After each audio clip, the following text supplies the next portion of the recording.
कुछ करो या मरो।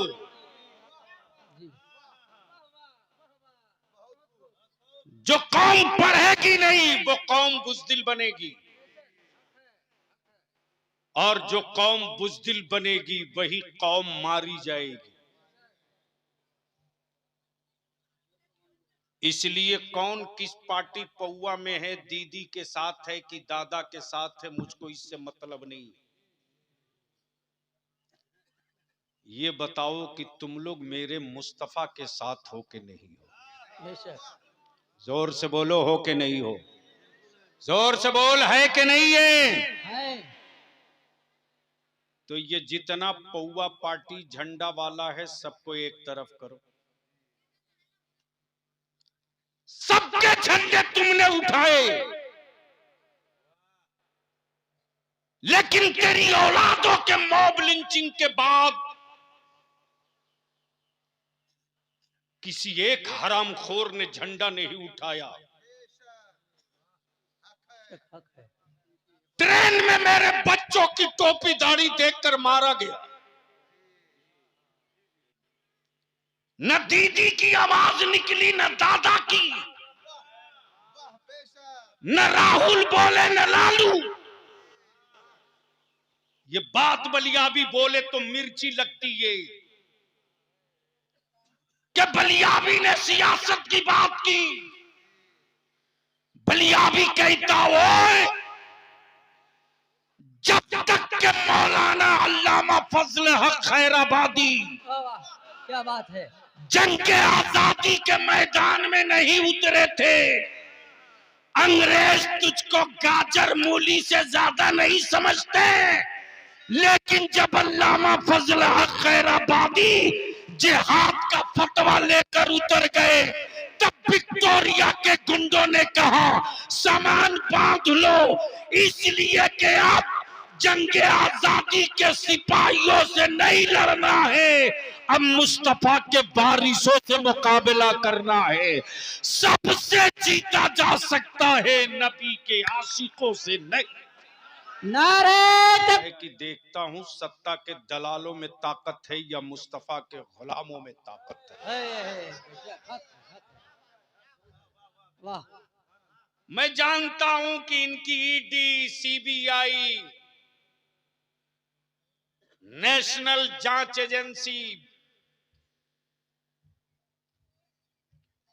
उनके घर जाएंगे जिनके घर कुछ होगा। और ताजु शरिया मुफ्ती आजम रईसुल कलम का पाला हुआ है रे। है, क्या बात है, हक है। तेरे साथ खानदान की औकात नहीं जो बलियावी की कोई कमजोर नस पकड़ ले। हक है। इसलिए बात तो दो टुक होगी। डर के मत जियो। जी जी जी, कोई डरावे तो बक्कल उतार दो जी, और बोलो कि उनको मत डराना। जो एक खुदा से डरता हो उसे मत डराना। वाह वाह, क्या बात है, हक हक है। और मौत से उनको डराना यार जिनकी जिंदगी अपनी हो। तवज्जो चाहूं, जी, क्या बात है, हक है। मौत से उनको डराना जिसकी जिंदगी अपनी हो। हड्डियों के दर्द से उसको डराना जिसका जिस्म अपना हो। रूहों को तड़पाने का खौफ उसको दिलाना जिसकी रूह गुलाम हो। वाह, क्या बात है। उन जानों को मत डराना जिस्म, उन जिस्मों को मत डराना जिसका ईमान, जिसका अकीदा, जिसका इश्क, जिसकी मंजिल, जिसका इश्क, जिसका मावा, जिसका मलजा ये हो कि मेरी हर सांस मदीने के मुस्तफा की है। क्या बात है, हक। मेरी हर धड़कन मेरे नबी की है। उसको मत डराना। और मैं जानता हूं, खूब बढ़िया से जानता हूं कि अगर हर गांव का, हर टोला का नौजवान, ये कौन सी पंचायत है? सुरजापुर, सुरजापुर 2। सुरजापुर 2 2 पंचायत, जी पंचायत सुरजापुर 2, जी। अमलाबाड़ी, अच्छा अमलाबाड़ी गांव और पंचायत सुरजापुर 2। इस पंचायत में टोटल कितना वार्ड होगा?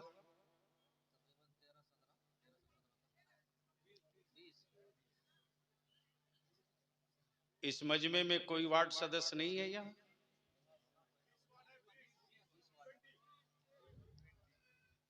इधर आओ, आगे आओ, आओ आओ। वार्ड मेंबर वाला एड साहब, आप भी आ जाएं आगे। नहीं नहीं नहीं नहीं नहीं, वो है यहीं के, वो चाहे कहीं के हो, जी। वो सुन के बोल रहे हैं, पढ़ के नहीं बोल रहे। अच्छा, मुझे खूब पता है ना। जी जी। कितना वार्ड हुई है?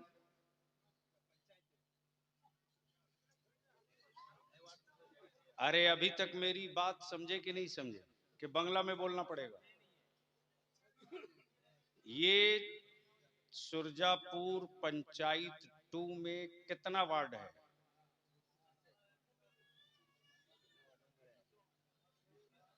सिर्फ वोट देने के लिए जिंदा हो या पढ़ने के लिए भी बचे हुए? अंदाजा कर लीजिए हजरत।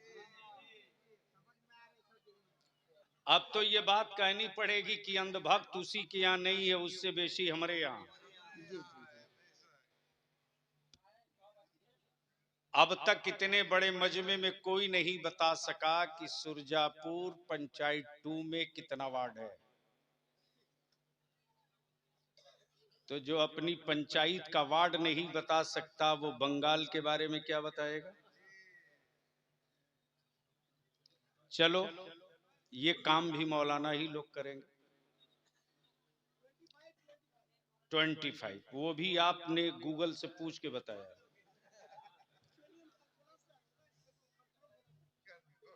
कहां से आए हैं? दालकोला। तब यहां वालों को तो कहीं पोखर तालाब ढूंढना चाहिए कि दालकोला वाला यहां के बारे में बता रहा है। ए बैठ जा हीरो, बैठ जा। सुनो बलियाबी की आखिरी बात, या तो कुछ करो या मरो।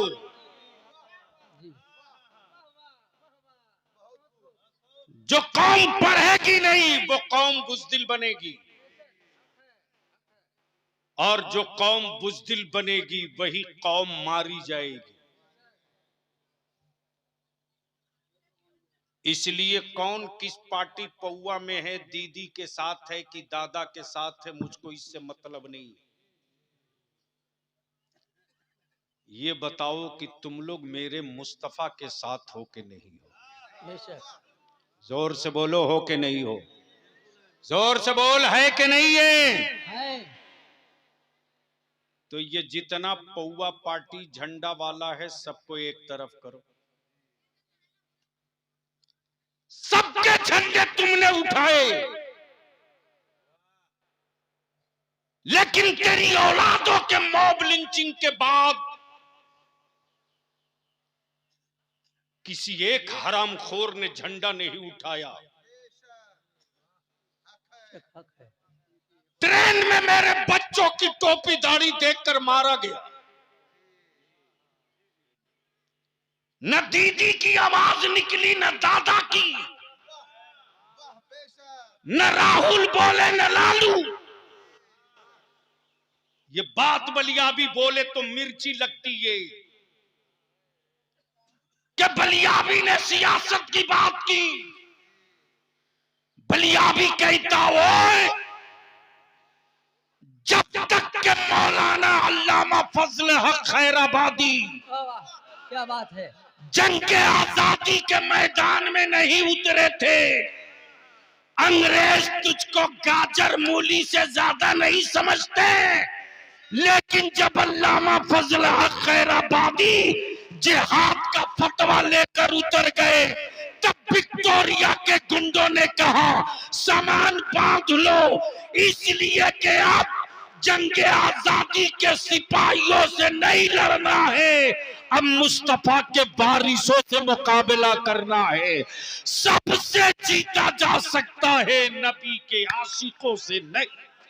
नारे तकबीर, नारे रिसालत, अल्लामा फजल हक खैराबादी, अल्लामा फजल हक खैराबादी, गाजी मिल्लत, नारे तकबीर।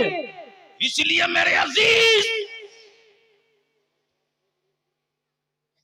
मैं आपसे गुजारिश करूंगा, प्लीज जिसको जाना हो 2 मिनट न लगे चले जाओ। मैं काम करने खड़ा हुआ हूं, तकरीर करने नहीं। जी बेशक। हिंदुस्तान में किसी कमेटी वाले की औकात नहीं है जो बलियावी का सौदा कर सके। वाह, ये हक है। मैं अपनी शर्तों और अपनी जरूरत के तहत निकलता हूं, वरना तेरा बलियावी एमपी रहा, एमएलसी रहा, चेयरमैन रहा, जो कैबिनेट रैंक का मिनिस्टर, आधी हुकूमत मेरे कलम के नीचे थी। बेशक। वाह, लेकिन किसी अफसर की औकात रही जो कह दे कि बलियावी को मैंने चाय पिला दिया। मैं रिक्शा वाला मुस्तफा के गुलाम के छप्पर में बैठता हूं तो ताजमहल की खुशबू आती है। वाह वाह, क्या वाह, सुभान अल्लाह। वही मेरी कमाई है, वही मेरा मॉरल है। इसलिए जितने भी चकलिया ब्लॉक से लोग आए हो, इस पैगाम को, इस गांव को, इस मैसेज को गांव गांव पहुंचा दो। और उलमाए कराम से मैं विनती जो करके हाथ जोड़ के गुजारिश करूंगा कि अब जलसा कराने का वक्त नहीं, अब अपनी नस्लों को पकड़कर मुस्तकबिल बनाने का वक्त है। बेशक बेशक। अब हम अपने बच्चों को अंधभक्त नहीं बनने देंगे। तेरे बलियावी ने इस कमजोर बाजू पर बड़ी लाशें उठाई है रे, बड़ी लाशें उठाई। गुजरात जलते रहा, लोग सोते रहे, बलियावी उसी अहमदाबाद में दौड़ते रहा। भागलपुर में कोबी के खेत के नीचे मेरे बच्चों की लाश पड़ी रही, दुनिया सोते रही, बलियावी गांव गांव, गली गली ठोकरें खाते रहा। अपने बाप की दी हुई जमीन बेचकर मैंने उन मजलूमों का मुकदमा लड़ा, लेकिन सत्ता के गुंडों ने तेरे बलियावी को हरा दिया। लेकिन भरोसा था, कलमा वाले, कलमा पढ़ने वाली माँ के बेटे के हक में खड़ा हूं, बेशक है। कुरान की तिलावत करने वाली बेटियों की औलादों के लिए खड़ा हूं। बेशक है, सुभान अल्लाह। आज नहीं कल इस सत्ता को भी पलटूंगा। बेशक जरूर। और 2005 में पलट के बता दिया, दुनिया ने देख लिया कि जिनको गुमान था कि मुझको कोई नहीं हटा सकता, मदरसे के एक मौलवी ने सत्ता की हवेली का चिराग ले लिया और भेज दिया वहां जहां उनकी असली जगह थी। मेरी औलादों को पार्टी वालों अब मत डराओ,